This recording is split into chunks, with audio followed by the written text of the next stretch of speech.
মহা সুসংবাদ, আলহামদুলিল্লাহ। আওয়ামী লীগের ভাইদের জন্য আরো বিশাল সুসংবাদ। এই সুসংবাদ আমি নিয়ে আসলাম। আওয়ামী লীগের ভাইরা প্রথমে মিষ্টি বিতরণ করেন এবং মসজিদে, মাদ্রাসায়, গির্জায়, মন্দিরে যার যার প্রার্থনা করেন। বঙ্গবন্ধু কন্যা আগামী 6 মাসের মধ্যে বাংলাদেশে ফিরে আসবেন। বঙ্গবন্ধুর মেয়ে ঘোষণা দিয়েছেন, মানে উনি আসবেন। ফিরে আসার জন্য সকল ইন্তেজাম অর্থাৎ আয়োজন সম্পন্ন করা হয়ে গেছে। প্রধানমন্ত্রী জনাব তারেক রহমান অস্থির হয়ে গেছেন। এই ঘোষণার পর স্বরাষ্ট্রমন্ত্রী সালাউদ্দিনকে ডেকে নিয়ে সেনা প্রধানের সাথে কথা বলেছে। তিনি বলছেন এই বছরই দেশে ফিরবেন। প্রশ্ন হচ্ছে, এমন পরিস্থিতি ঠিক কিভাবে এবং কোন প্রক্রিয়ায় আওয়ামী লীগ সভানেত্রী এই বছরের মধ্যে দেশে ফেরার স্পষ্ট ঘোষণা দিলেন? বিএনপির একটা মিছিল, সেই মিছিলে আওয়ামী লীগের হামলা, এটা কি এটার ইঙ্গিত যে তারা রুদ্র মূর্তি ধারণ করতে চলেছে? আওয়ামী লীগ এতটা শক্তি পাচ্ছে কোথায় সরকারি দলের মিছিলে হামলা করছে? দর্শক, নতুন একটা নিউজ আপনাকে স্বাগতম।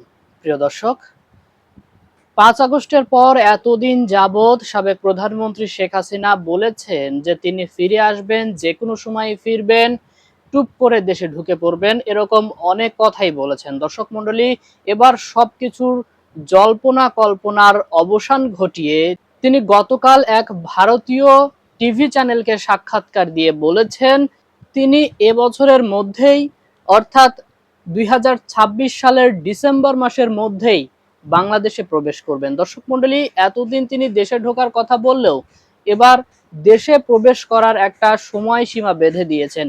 প্রিয় দর্শক, তার এই বক্তব্যকে আপনি কিভাবে দেখছেন? অর্থাৎ আপনিও কি মনে করছেন সাবেক প্রধানমন্ত্রী শেখ হাসিনা এবার সত্যি সত্যি এই বছরের ডিসেম্বর মাসের মধ্যে বাংলাদেশে প্রবেশ করবেন? দর্শক, এই মন্তব্যের সাথে আপনি যদি একমত হয়ে থাকেন তাহলে অবশ্যই কমেন্ট করে জানিয়ে দিন। দ্বিমত পোষণ করলেও কমেন্ট করে জানিয়ে দিন। দর্শক, আমি আর এই বিষয় নিয়ে বেশি কথা বলবো না, চলুন দেখে আসবো আজকে সেই কাঙ্ক্ষিত ভিডিওগুলো। তবে তার আগে বলবো, যারা এখনো চ্যানেলটি সাবস্ক্রাইব করেননি অবশ্যই চ্যানেলটি সাবস্ক্রাইব করে পাশে থাকা বেল আইকনটি ক্লিক করে দিন। আর যারা ইতিমধ্যেই চ্যানেলটি সাবস্ক্রাইব করে রেখেছেন তাদেরকে অসংখ্য ধন্যবাদ। তো চলুন দর্শক, ভিডিওটিতে একটি লাইক দিয়ে আমরা ধারাবাহিকভাবে সবগুলো ভিডিওর আলোচনা দেখে আসি। পটুয়াখালীর বাউফলে রাতে বিএনপির মিছিলে হামলা চালিয়েছে নিষিদ্ধ সংগঠন ছাত্রলীগ ও যুবলীগের কর্মীরা। এতে বিএনপির অন্তত 10 জন নেতাকর্মী আহত হয়েছেন। ভাঙচুর করা হয়েছে 30টি মোটরসাইকেল। রাত 8:45টার দিকে দাসপাড়া বাস স্ট্যান্ড এলাকায় এই হামলার ঘটনা ঘটে।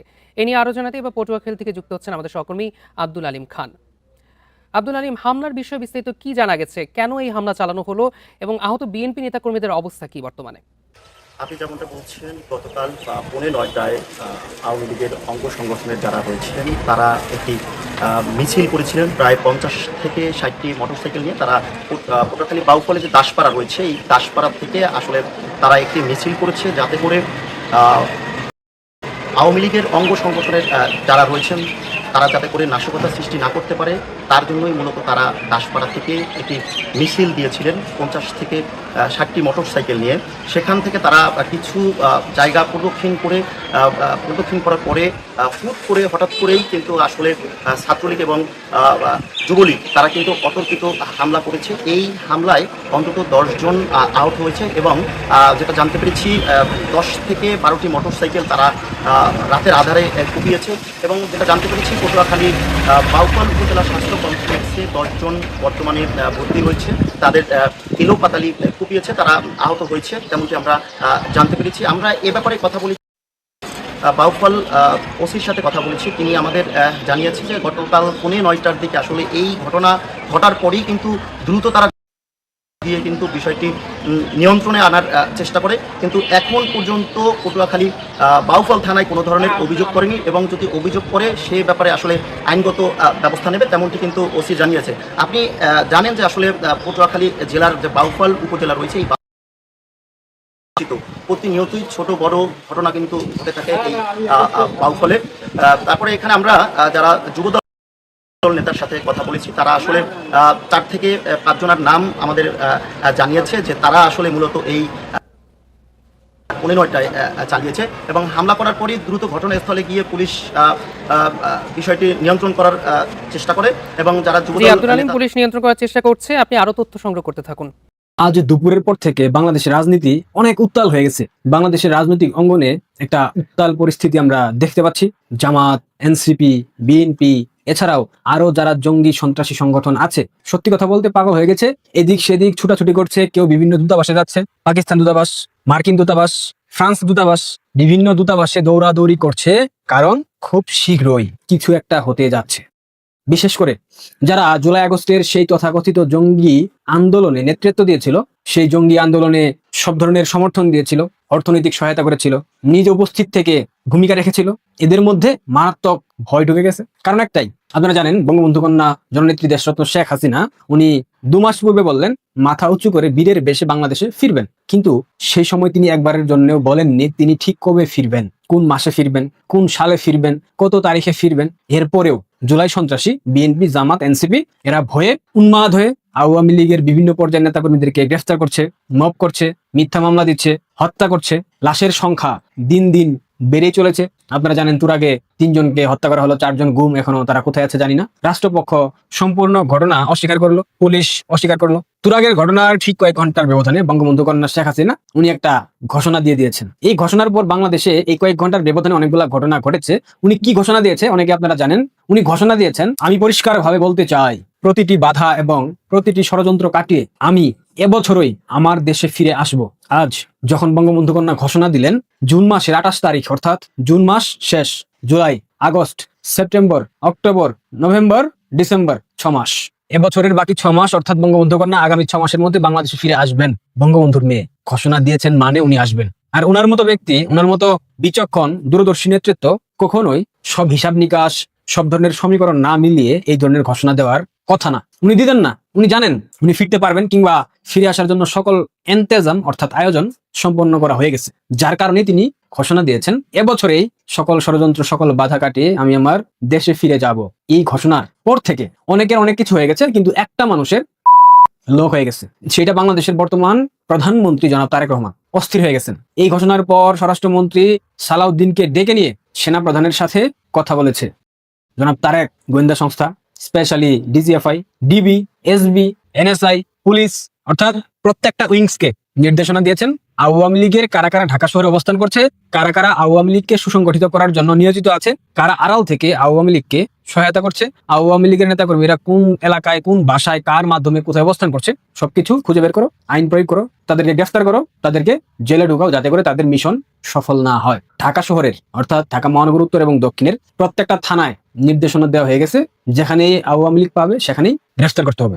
এছাড়াও Dhaka metropolitan police commissioner, Dhaka রেঞ্জের ডিআইজি, এসপি, ডিসি প্রত্যেককেই স্পষ্ট নির্দেশনা দেওয়া হয়েছে আওয়ামী লীগের মিছিল কোথাও হলে প্রত্যেকটা মিছিল থেকে যারা যারা অংশ নেবে তাদেরকে গ্রেফতার করতে হবে যে কোনো মূল্যে। যারা পারবে না তাদের চাকরি নিয়ে টানাটানি শুরু হয়ে যাবে। ডিজিএফআই কে নির্দেশনা দেওয়া হয়েছে ভারতের সাথে অর্থাৎ ভারতে অবস্থানরত আওয়ামী লীগ নেতাকর্মীদের সাথে দেশের কারা কারা যোগাযোগ স্থাপন করে সুসংগঠিত করার চেষ্টা করছে তাদেরকে দ্রুত সময়ের মধ্যে বের করে গ্রেফতার করতে হবে। অর্থাৎ এই ঘোষণার পর থেকে বিরোধী দল, সরকারি দল, বিএনপি, জামাত এক হয়ে গেছে। এটা হবার ছিল, কারণ তারা তো সংসদে একটা নাটক মঞ্চায়ন করে বাংলাদেশের মানুষকে বুঝিয়েছে আমরা অনেক বড় বিরোধী দল, দ্যাটস ইট। তাদের মধ্যে একটা এই কয়েক ঘন্টার ব্যবধানে আলাপ আলোচনা হয়ে গেছে। যে কোনো মূল্যে লীগ ঠেকাও, শেখ হাসিনাকে ঠেকাও। আপনাদের উদ্দেশ্যে একটা কথা, শেখ হাসিনাকে যদি বাংলাদেশের মানুষ প্রত্যাখ্যান করে থাকেন, শেখ হাসিনাকে যদি বাংলাদেশের মানুষ মেনে না নেয়, আওয়ামী লীগ বাংলাদেশে যদি রাজনীতি করার সুযোগ না পায়, বাংলাদেশের মানুষ যদি না দেয়, সেক্ষেত্রে আপনাদের এত শঙ্কার কারণ কি? এত আতঙ্কগ্রস্ত কেন আপনারা? শেখ হাসিনা ফিরে আসবেন কি আসবেন না সেটা বাংলাদেশের মানুষ ডিসাইড করবে। তাকে অবস্থান করতে দেবে কি দেবে না, তাকে রিসিভ করতে এয়ারপোর্টে যাবে কি যাবে না, এটা বাংলাদেশের মানুষ নির্ধারণ করবে। এটা বঙ্গবন্ধু কন্যা শেখ হাসিনা উনি নির্ধারণ করবেন। আপনারা নির্ধারণ করার কে? মাথার উপর শত শত মিথ্যা হত্যা মামলা, রাষ্ট্রদ্রোহ মামলা, আন্তর্জাতিক অপরাধ ট্রাইব্যুনালে ভুয়া যেই রায় দেওয়া হয়েছে, মৃত্যুদণ্ড, এইসব কিছু মাথায় নিয়ে তিনি বাংলাদেশে ফিরে আসতে চাচ্ছেন। আর তার ফেরা যেন না হয়, উনি যেন ফিরতে না পারেন, সেটাকে বাধা দেওয়ার জন্য বাংলাদেশের পুলিশ প্রশাসনকে আপনি লেলিয়ে দিচ্ছেন, সেনাবাহিনী লেলিয়ে দিচ্ছেন, পথবালক জামাতের ওয়াকারুজ্জামানকে লেলিয়ে দিচ্ছেন। এগুলা করে কি বুঝাচ্ছেন? আপনার অনেক জনপ্রিয়তা, আপনি অনেক ক্ষমতাশীল। শেখ হাসিনা যদি আজ ঘোষণা দেন আমি আগামী সপ্তাহে বাংলাদেশে ফিরবো অমুক তারিখে, ঢাকা শহরে জনস্রোত আটকানোর মতো সামর্থ্য আছে। 5 আগস্টের 3-4 লক্ষ লোক দিয়ে ঢাকা শহর নিয়ন্ত্রণ করার পর সেনাবাহিনী কিন্তু পিছু হটতে বাধ্য হয়েছিল। ষড়যন্ত্র ছিল যখন 5-10 লক্ষ লোক ঢাকা শহরে আসবে বঙ্গবন্ধু কন্যার বাংলাদেশে ফিরে আসাকে উপলক্ষ বানিয়ে, তখন তাদেরকে আটকাবেন কিভাবে? এই জনস্রোত আটকাতে পারবেন? পারবেন না। আজ রাত থেকে তারেক রহমানের ঘুম শেষ হয়ে গেছে। বঙ্গবন্ধু কন্যার এক ঘোষণায় তারেক রহমানের ঘুম শেষ, তারেক রহমানের বিচি পুরোপুরি লক হয়ে গেছে। এটাই বাস্তবতা। তিনি তাৎক্ষণিক স্বরাষ্ট্রমন্ত্রী শিলং সালাউদ্দিনকে ডেকে নিয়ে, মন্ত্রী পরিষদের সচিবকে ডেকে নিয়ে মিটিং করেছেন, নির্দেশনা দিয়েছেন পুলিশকে সর্বোচ্চ অ্যাক্টিভ হবার জন্য। ঢাকায় অবস্থানরত আওয়ামী লীগ, যুবলীগ, ছাত্রলীগের যে সকল নেতাকর্মী আছেন সাবধানে থাকেন, আপনাদের উপর বোলডোজার চলবে, আপনাদেরকে গ্রেফতার করার জন্য সর্বাত্মক প্রচেষ্টা চালাবে বাংলাদেশের বর্তমান আইন শৃঙ্খলা রক্ষাকারী বাহিনী, পেটোয়া বাহিনী। সুতরাং সাবধান হন, সচেতন থাকেন, কৌশলী হন, জয় হবেই। এই জয় রথ থামানোর সাধ্য জনাব তারেক রহমানের নাই। বাংলাদেশের সাবেক প্রধানমন্ত্রী শেখ হাসিনা দিল্লিতে আছেন 1 বছর 11 মাস হতে চলল। এরই মধ্যে তিনি একাধিকবার সাক্ষাৎকারে বলেছিলেন তিনি শিগগিরই বাংলাদেশে ফিরবেন। কখনো কখনো বলেছেন মাথা উঁচু করে ফিরবেন, কিন্তু প্রায় 2 বছর পর তিনি প্রথমবারের মতো নিজেই নিজের দেশে ফেরার সময়সীমা উল্লেখ করেছেন। ভারতীয় সংবাদ মাধ্যম এনডিটিভিকে দেয়া একটি ইমেল সাক্ষাৎকারে তিনি প্রথমবারের মতো বলেছেন চলতি বছর মানে 2026 সালের মধ্যেই তিনি বাংলাদেশে ফিরবেন।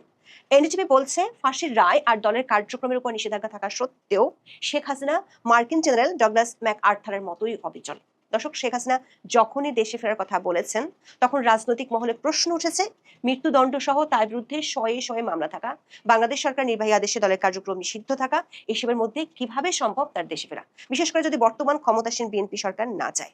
এমন পরিস্থিতিতে শেখ হাসিনা যেভাবে টাইম ফ্রেম ঘোষণা করলেন তার আগে রাজনৈতিক পরিসরে গুঞ্জন চলছিল তাহলে কি তলে তলে কোনো গোপন সমঝোতা হয়েছে, সেটিও এনডিটিভিকে দেওয়া সাক্ষাৎকারে বাংলাদেশের সাবেক প্রধানমন্ত্রী একেবারেই উড়িয়ে দিয়েছেন। আবার দিল্লির ভাষ্য অনুযায়ী তিনি যেহেতু ভারত সরকারের অতিথি হিসেবে দেশটিতে আছেন, তাই এ বিষয়ে বাংলাদেশ ও ভারতের মধ্যকার আলোচনা না হলে কি তিনি দেশে ফিরতে পারবেন এমন আলোচনাও আছে।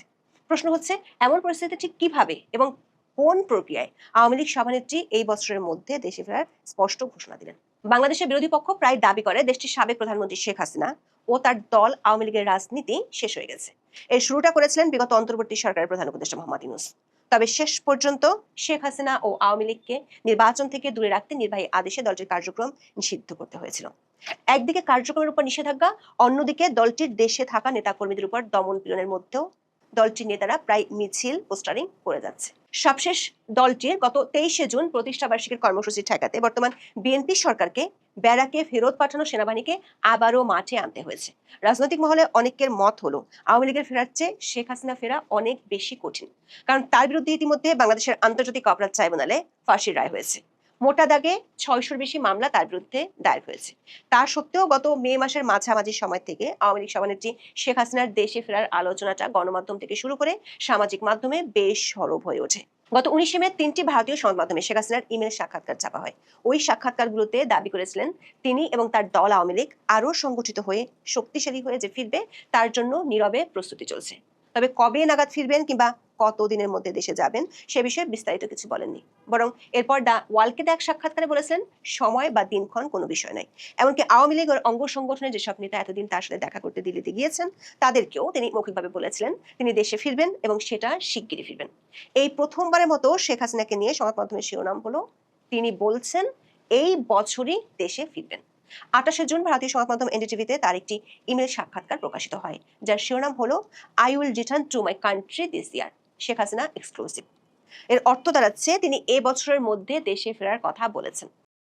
ভারতীয় সংবাদ মাধ্যম দ্য হিন্দুস্তান টাইমস এনটিভির এই সাক্ষাৎকারের বরাত দিয়ে বলেছে প্রায় 2 বছর পর বাংলাদেশের সাবেক প্রধানমন্ত্রী শেখ হাসিনা দেশে ফেরার জন্য অবাধ্য সুরে বলেন তিনি এ বছর ফিরে যাবেন। আর দ্য উইকের খবরে বলা হয়েছে শেখ হাসিনা এই বছরের মধ্যে দেশে ফেরার পরিকল্পনা করেছেন। রাজনৈতিক বিশ্লেষকরা মনে করেন গত মাস থেকে বাংলাদেশের শেখ হাসিনার দেশে ফেরার যে আলোচনা শুরু হয়েছিল তাতে এনডিটিভির এই সাক্ষাৎকারে এবং সেখানে একেবারে টাইম ফ্রেম ঘোষণা করার বিষয়টি নতুন মাত্রা যোগ করবে। কারণ 24শে আগস্টে বাংলাদেশের রাজনৈতিক পট পরিবর্তনের পর শেখ হাসিনা এবং তার দল আওয়ামী লীগের জন্য যে ভয়াবহ পরিবেশ তৈরি হয়েছে সেটি অতীতের যে কোনো সময়ের চেয়ে ভয়ঙ্কর। এনডিটিভি বলছে মৃত্যুদণ্ডের মুখোমুখি হওয়া এবং বাংলাদেশে তার আওয়ামী লীগের কার্যক্রম নিষিদ্ধ করা সব মিলিয়ে বাংলাদেশের সাবেক প্রধানমন্ত্রীর জন্য পরিস্থিতি এর চেয়ে আর খারাপ হতে পারে না। রিপোর্টে বলা হয়েছে এমন ভয়াবহ পরিস্থিতি সত্ত্বেও তিনি অবিচল আছেন, ঠিক আমেরিকান জেনারেল ডগলাস ম্যাকআর্থারের মতো। প্রশ্ন হলো এনডিটিভি কেন শেখ হাসিনার পরিস্থিতি ও তার বক্তব্যকে মার্কিন জেনারেলের সাথে তুলনা করছে। জেনারেল ডগলাস ম্যাকআর্থার ছিলেন দ্বিতীয় বিশ্বযুদ্ধের অন্যতম প্রভাবশালী ও কিংবদন্তিতুল্য মার্কিন সেনাপতি। দ্বিতীয় বিশ্বযুদ্ধের সময় 1942 সালে জাপানি বাহিনীর তীব্র আক্রমণের মুখে ম্যাকআর্থার ফিলিপাইন থেকে পিছু হটতে বাধ্য হন। কিন্তু রণে ভঙ্গ দেওয়ার সময় তিনি বিশ্বখ্যাত একটি উক্তি করেছিলেন, বলেছিলেন আই শ্যাল রিটার্ন, মানে আমি ফিরে আসবই। ম্যাকআর্থার তার কথা রেখেছিলেন। দীর্ঘ 2 বছর পর 1944 সালে সমস্ত বাধা বিপত্তি পেরিয়ে তিনি বিশাল সৈন্যদল নিয়ে ফিলিপাইনে ফিরে আসেন এবং ফিলিপাইনকে জাপানিদের হাত থেকে মুক্ত করেন। চরম পরাজয়ের মুহূর্তেও ম্যাকআর্থারের এই ফিরে আসা এবং জয়ের প্রতি যে অবিচল আত্মবিশ্বাস ছিল সেটি থেকে বলা হয় ডগলাস ম্যাকআর্থারের মতো অবিচল। এতদিন শেখ হাসিনা যেভাবে বলেছিলেন মাথা উঁচু করে ফিরবেন, শিগগিরই দেশে ফিরবেন, এনডিটিভি বলছে শেখ হাসিনা এই বছরের মধ্যে ভারত থেকে বাংলাদেশে যাওয়ার কথা বলেছেন ইমেল সাক্ষাৎকারে। এনডিটিভির পক্ষ থেকে শেখ হাসিনার কাছে প্রথম প্রশ্ন ছিল আপনার বিরুদ্ধে মৃত্যুদণ্ডের রায় আছে, এমন প্রেক্ষাপটে আপনার দেশে ফেরার এই ঘোষণা কতটা বাস্তবসম্মত। উত্তরে বাংলাদেশের সাবেক প্রধানমন্ত্রী বলেছেন, দেশে ফেরা তার ব্যক্তিগত উচ্চ আকাঙ্ক্ষার বিষয় নয়, বরং বাংলাদেশের মানুষের রাজনৈতিক অধিকার, গণতন্ত্র, আইনের শাসন ও মুক্তিযুদ্ধের চেতনা পুনঃপ্রতিষ্ঠার সঙ্গে জড়িত। শেখ হাসিনা দাবি করেন, তার বিরুদ্ধে দেওয়ার রায় বিচার নয়, বরং রাজনৈতিক উদ্দেশ্য প্রণীত একটি প্রক্রিয়ার অংশ। তিনি বলেন, বিচার ব্যবস্থাকে রাজনৈতিক প্রতিশোধের হাতিয়ার হিসেবে ব্যবহার করা হচ্ছে। আওয়ামী লীগকে নেতৃত্ব শূন্য করার চেষ্টা চলছে। আওয়ামী লীগকে নেতৃত্বহীন করার জন্য বিচার বিভাগকে রাজনৈতিক প্রতিহিংসার হাতিয়ারে পরিণত করা হয়েছে। এর আগেও এ ধরনের চেষ্টা করা হয়েছে, তারা তখন ব্যর্থ হয়েছে এবং তারা আবার ব্যর্থ হবে বলে মনে করেন শেখ হাসিনা। তিনি এ প্রসঙ্গে 15 ও 21 আগস্টের কথা তুলে ধরেন। এনটিভি প্রশ্ন রেখেছিল, মৃত্যুদণ্ডের রায়ের পাশাপাশি বাংলাদেশ সরকার নির্বাহী আদেশে আওয়ামী লীগের কার্যক্রম নিষিদ্ধ করে রেখেছে, যদিও দলটি গত কয়েক মাস ধরে জোরে সোরে মিছিল করে যাচ্ছে। আবার দলটির নেতাকর্মীদের বিরুদ্ধে হাজার হাজার মামলা আছে, কিন্তু এমন পরিস্থিতিতে অদূর ভবিষ্যতে তার দলের জন্য রাজনৈতিক পুনরুদ্ধার কতটুকু সম্ভব? উত্তরে শেখ হাসিনা বলেছেন, আওয়ামী লীগের রাজনৈতিক পুনরুদ্ধার কোনো সরকার অনুগ্রহের উপর নির্ভর করে না, এটা নির্ভর করছে জনগণের উপর। তিনি বলেছেন, অবৈধ নিষেধাজ্ঞার মাধ্যমে তারা হয়তো আওয়ামী লীগকে মঞ্চস্থ নির্বাচন থেকে দূরে রেখেছিল, তারা হয়তো দলীয় কার্যালয় বন্ধ করে দিয়েছে, তারা সাময়িকভাবে রাজনৈতিক কর্মকাণ্ড দমন করতে পারে, কিন্তু তারা জনগণের হৃদয় থেকে আওয়ামী লীগকে মুছে ফেলতে পারেনি। যে কারণে আওয়ামী লীগ ইতিমধ্যে আবার জেগে উঠতে শুরু করেছে। এই জেগে ওঠার নজির হিসেবে শেখ হাসিনা বলছেন, বাংলাদেশের আইন শৃঙ্খলা রক্ষাকারী বাহিনীর এত নির্যাতনের পরও প্রতিদিনই সারা দেশের বিভিন্ন জেলা, উপজেলা, ইউনিয়ন ও এলাকায় আওয়ামী লীগের সমর্থনে মিছিল হচ্ছে। আওয়ামী লীগের কর্মী ও সমর্থকদের পাশাপাশি সাধারণ মানুষ স্বতঃস্ফূর্তভাবে এসব মিছিলে যোগ দিচ্ছেন বলে তিনি দাবি করেছেন। বলেছেন, মায়েরা তাদের সন্তানদের পাশে দাঁড়িয়ে তাদের সাহস ও সমর্থন দিচ্ছেন, এগুলো আওয়ামী লীগ আবার উত্থানের লক্ষণ। আওয়ামী লীগ সভানেত্রী বলেছেন, বর্তমান সরকার আচরণ নিজেই প্রমাণ করে তারা আওয়ামী লীগের সাংগঠনিক শক্তিকে ভয় পায়। এজন্য তারা আওয়ামী লীগের প্রতিষ্ঠাবার্ষিকী অনুষ্ঠান বন্ধ করতে সেনাবাহিনী, বিজিবি ও পুলিশ মোতায়েন করেছে। এটা তাদের দুর্বলতার লক্ষণ। শেখ হাসিনা দাবি করেছেন, আওয়ামী লীগকে বল প্রয়োগ করে দমন করা যায় না। যে দল জনগণের জাগরণ সৃষ্টি করতে পারে তাকে ভয় ও ভীতি প্রদর্শন করে থামানো যায় না। শেখ হাসিনা বলেছেন, বাংলাদেশের সুষ্ঠু গণতান্ত্রিক পরিবেশ ও স্থিতিশীলতা নিশ্চিত করতে হলে আওয়ামী লীগের উপর থেকে অবৈধ নিষেধাজ্ঞা প্রত্যাহার করতে হবে, মিথ্যা মামলা প্রত্যাহার করতে হবে, রাজনৈতিক বন্দীদের মুক্তি দিতে হবে, শান্তিপূর্ণ রাজনৈতিক কর্মকাণ্ডের অনুমতি দিতে হবে। কিন্তু এখন যারা ক্ষমতায় আছেন তারা যদি এই ন্যূনতম গণতান্ত্রিক পথেও বাধা দিয়ে থাকেন, তাহলে জনগণের মধ্যে জমে থাকা ক্ষোভ, বেদনা ও গণতান্ত্রিক আকাঙ্ক্ষা আওয়ামী লীগের জন্য নতুন পথ তৈরি করবে। দর্শক, শেখ হাসিনা ও আওয়ামী লীগের ফিরে আসার আলোচনার মধ্যে একটি গুঞ্জন আছে, সেটি হলো যে পরিস্থিতি এখন শেখ হাসিনা ও আওয়ামী লীগের জন্য বিরাজ করছে, তাতে বর্তমান সরকারি দলের সাথে গোপন কোনো সমঝোতা ছাড়া তাদের ফিরে আসা কঠিন। এনডিটিভি সেই গুঞ্জনের কথা তুলে ধরে শেখ হাসিনার কাছে প্রশ্ন রেখেছে, আওয়ামী লীগের উপর থেকে নিষেধাজ্ঞা তুলে নেওয়া এবং সুষ্ঠু বিচার নিশ্চিত করার বিষয়ে বিএনপির নেতৃত্ব ও আপনার মধ্যে ব্যাক চ্যানেল আলোচনার খবর পাওয়া গেছে। এসব দাবির কি কোনো সত্যতা আছে? এই দাবিকে উড়িয়ে দিয়ে শেখ হাসিনা বলেছেন, গোপন সমঝোতার প্রশ্নই আসে না। বিএনপি নেতৃত্বের সঙ্গে আওয়ামী লীগের নিষেধাজ্ঞা প্রত্যাহার নিয়ে গোপন যোগাযোগের গুঞ্জন প্রসঙ্গে শেখ হাসিনা বলেন, এটি জনগণকে বিভ্রান্ত করার জন্য ছড়ানো প্রচারণা। তার ভাষায়, আওয়ামী লীগের উপর থেকে নিষেধাজ্ঞা প্রত্যাহার করা কোনো অনুগ্রহ নয়, যে কোনো গণতান্ত্রিক রাষ্ট্রে এটা ন্যূনতম প্রয়োজনীয়তা। ন্যায় বিচারও দাতব্য নয়, এটা মৌলিক অধিকার। যদি কোনো নাগরিক, রাজনৈতিক নেতা বা রাজনৈতিক দলের বিরুদ্ধে মামলা হয়, তাহলে তা অবশ্যই স্বাধীন, নিরপেক্ষ ও বৈধ বিচারিক প্রক্রিয়ার মাধ্যমে এগিয়ে যেতে হবে। রাজনৈতিক নির্দেশিত ট্রাইব্যুনাল, বানোয়াট মামলা, ভয়ভীতি প্রদর্শনের মাধ্যমে জোরপূর্বক সাক্ষ্য বা বিচার বিভাগের উপর চাপের মাধ্যমে ন্যায় বিচার পাওয়া যায় না। তিনি দাবি করেন, আওয়ামী লীগের প্রত্যাবর্তন অন্য কোনো দলের দুর্বলতার উপর নির্ভর করে না, জনগণের সমর্থনই দলটির মূল শক্তি। শেখ হাসিনার অভিযোগ, বাংলাদেশ বিরোধী শক্তি ষড়যন্ত্রের মাধ্যমে জনগণের একটি অংশকে বিভ্রান্ত করে আওয়ামী লীগকে ক্ষমতা থেকে সরিয়েছে, কিন্তু তারা মানুষের হৃদয় থেকে আওয়ামী লীগকে মুছে ফেলতে পারেনি। এনটিভির এই ইমেল সাক্ষাৎকারের মধ্য দিয়ে শেখ হাসিনা একটি টাইম ফ্রেমের কথা জানিয়ে দিয়েছেন, যে সময়টির মধ্যে তিনি বাংলাদেশে ফিরবেন। এর আগে ভারতের পররাষ্ট্রমন্ত্রী ডক্টর জয়শঙ্কর এক সাক্ষাৎকারে বলেছিলেন, শেখ হাসিনা তার ইচ্ছেতেই ভারতে গিয়েছিলেন এবং বাংলাদেশে ফেরাটা একান্তই তার নিজের সিদ্ধান্ত। তবে সেক্ষেত্রে ভারতের কাছে শেখ হাসিনার নিরাপত্তার বিষয়টি খুবই গুরুত্বপূর্ণ। প্রশ্ন হলো, শেখ হাসিনার এই বছরের মধ্যে ফেরার ঘোষণাটা তাহলে বাংলাদেশ ও ভারত সরকার কিভাবে দেখবে?